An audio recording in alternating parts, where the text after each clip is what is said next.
Alrighty, guys, welcome to our NFL video for Wildcard Weekend 2023. And if you want to save yourself some time, every one of my picks for this video can actually be found at the end of the video in rapid fire succession, so please feel free to fast forward right to the end.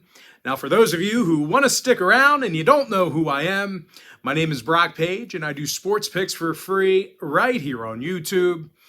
And if you want to see which one of these free picks on this video that I'm actually betting on personally, you may want to think about signing up for my NFL tier package bets on my website. I'll include a link for my site in the description section below. And of course, that's patreon.com/BrockPage. And with that, guys, let's go ahead and take a look at some wild card action. We're going to start off with the Seahawks at the Niners, 4:30 Eastern kickoff, Saturday evening. San Francisco's -10, totals 43. Now, the Niners have been virtually unbeatable at Levi's Stadium this year. They went 8-1 on their own field, and they covered in 78% of those ball games. Now, they also have arguably the best defense in the game right now. These guys are allowing fewer points a game at home than any other team in the NFL. Now, Fred Warner led the club with 130 tackles. Meanwhile, Tayshaun Gibson and Talanoa Hufanga, they combined for nearly double-digit interceptions out of that secondary. When it comes to offensive production, the Niners are still a top 10 rushing team. Now, they're facing a Seattle defense who's had all kinds of issues on the road this year.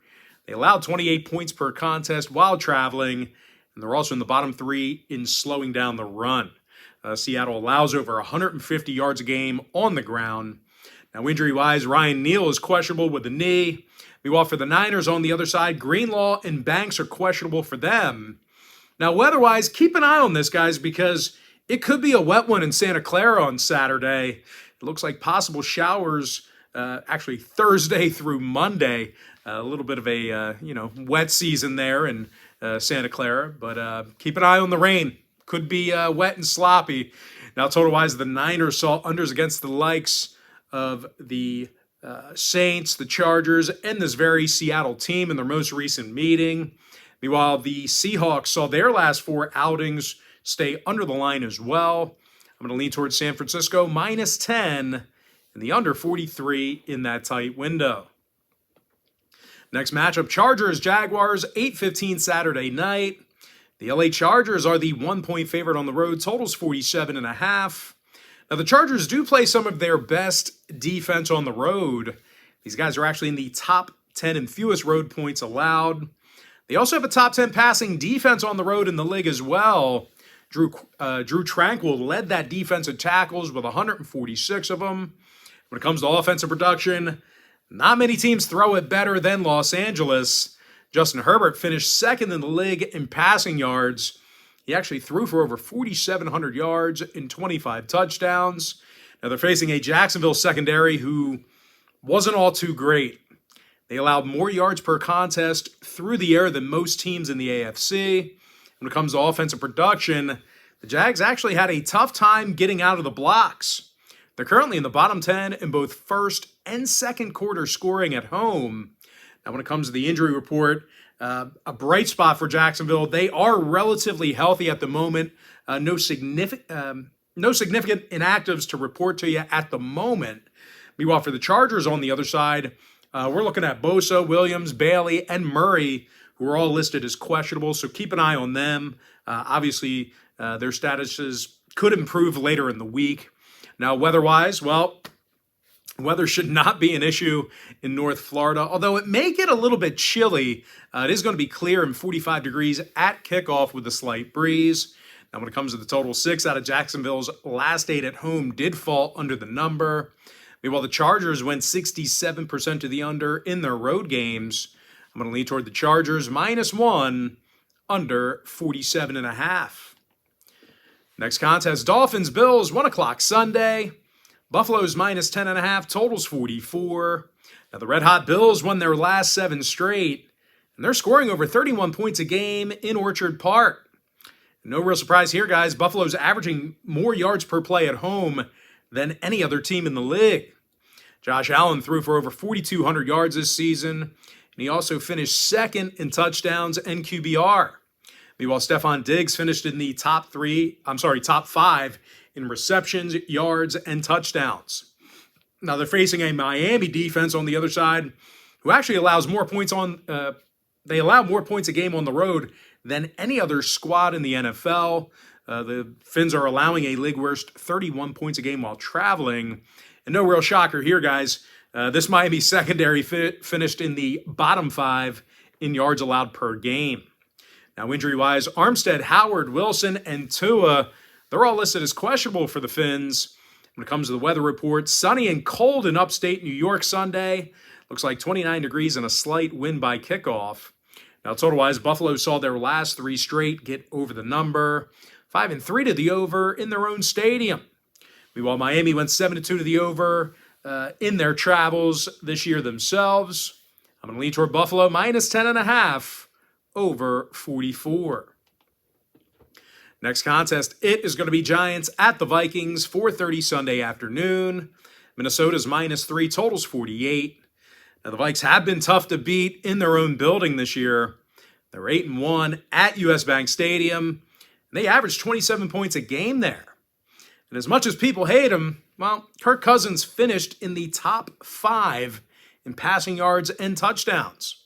And of course, Kirk's favorite target was Justin Jefferson. He finished first in the league in receptions and receiving yards. The wideout had over 1,800 yards receiving in the regular season. Now they're facing a New York secondary who actually gave up a bunch of yards on the road this year.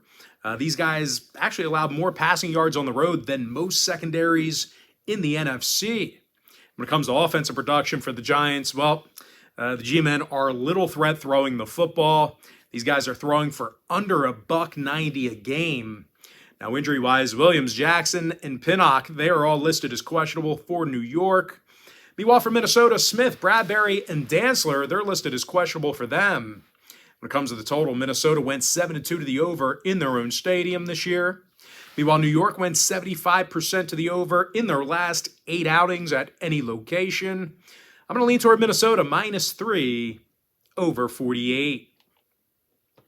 Next matchup, it is going to be Ravens at the Bengals, 8:15 Sunday night. Cincinnati's -6.5, totals 43 and a hook. Now, the red-hot Bengals did win their last 8 straight. They failed to cover only 1 time during that span. When it comes to defensive play, these guys do have a top 3 rushing defense at home. They're allowing just 90 yards a game in their own stadium. And they're also allowing only 18 points per contest in front of their own fans as well. Now, of course, when it comes to offensive play, not many people throw for more yards than the Bengals. They're in the top 3 in yards per play at home. Joe Burrow threw for over 4,400 yards and 35 tutties. He actually led the league in touchdown passes. He also had a pair of 1,000-yard receivers in Jamar Chase and T. Higgins. Now they're facing a Baltimore team on the other side of things who lost 3 of 4 to close out the regular season. When it comes to covering the point spread, these guys have been pretty bad against the number lately. They failed to cover in 5 out of their last 8 outings. Now, one of their bigger issues has been their offensive play. Baltimore's been little threat throwing the football. They actually throw for under $175 per contest. And of course, they rank in the bottom 3 in the league in passing.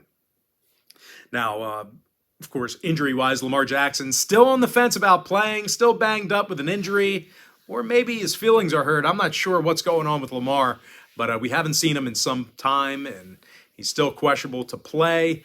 Meanwhile, Peters, Edwards, and Huntley are questionable as well. So, Ravens maybe having to go with their 3rd stringer. Now, Cincy on the other side, Tyler Boyd, he's listed as questionable for them. When it comes to the weather report, crisp and mostly clear by kickoff. Looking at 38 degrees and a slight breeze by game time. Of course, both of these teams used to that cold weather, so probably won't bother either of them. Now, total-wise, the Bengals saw 4 out of their last 6 stay under the number. They also went 63% to the under for the entire season. Now, Baltimore, on the other side, they went 12-5 to the under for the whole year themselves. I'm going to lean towards Cincinnati -6.5, under 43 and a hook. And with that, guys, we're going to jump into our next and final matchup for the video. It is going to be Cowboys at the Bucks, 8:15 Monday night. Now, Dallas is the 3-point favorite on the road. Totals 46. The Cowboys have had little issue scoring on the road this year. They're in the top 3 in road points per game. They actually rush for nearly 150 yards a game while traveling. Now, when it comes to defensive play, Dallas allows only 19 points a game. Micah Parsons and Dorrance Armstrong, they have 22 sacks between the both of them. Meanwhile, Donovan Wilson, he had over 100 tackles and 5 sacks from that secondary. Now, they're facing a Bucs team on the other side who was actually one of the worst covering teams in football. They failed to cover in 8 out of their last 10. They also went just 2-7 against the number in their own stadium. And most of their issues was actually on the offensive side of the football. These guys averaged only 18 points a game this year, and they finished dead last in rushing yards. Now, injury-wise, Jones, Ryan, Nassib, Smith, Vea, Davis, and Edwards, they're all listed as questionable for Tampa Bay. Meanwhile, for Dallas on the other side, Van Der Esch, Biotish, and Bell, they're questionable for them. Now, when it comes to the total, dry and comfortable by kickoff, looks like 60 degrees with almost no wind at game time. And when it comes to the total, Tampa Bay saw 4 out of their last 5 get over the line. Meanwhile, Dallas went 70% to the over in their last 10. I'm going to lean toward Dallas -3 over 46.